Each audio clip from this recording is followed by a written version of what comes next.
que grip, encara que es considera una malaltia lleugera, amb les persones majors de 65 anys i les que tenen patologies cròniques,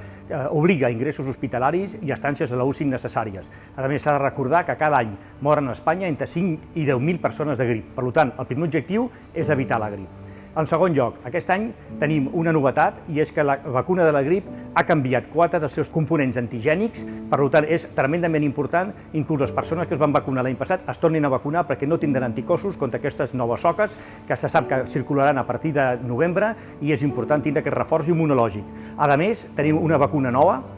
que és una vacuna que es diu d'alta càrrega i que la farem servir per a les persones o els grups més fràgils a partir de 65 anys que estan institucionalitzats perquè aquestes persones tenen certa dificultat per donar una resposta immunològica protectiva. I en tercer lloc, perquè s'ha vist amb els estudis de camp i professionals que aquelles poblacions ben vacunades de la grip tenen un número de casos de coronavirus més baixa que la que no estan vacunada. Per tant, ajudaríem també a fer una mica de front al coronavirus vacunant-se de la grip, encara que són dos virus diferents. A més, s'ha vist que les persones que tenen la mala sort d'infectar-se simultàniament pel virus del coronavirus i per al virus de la grip tenen quasi 3 vegades més mortalitat que aquelles que només s'infecten per un dels dos virus separats.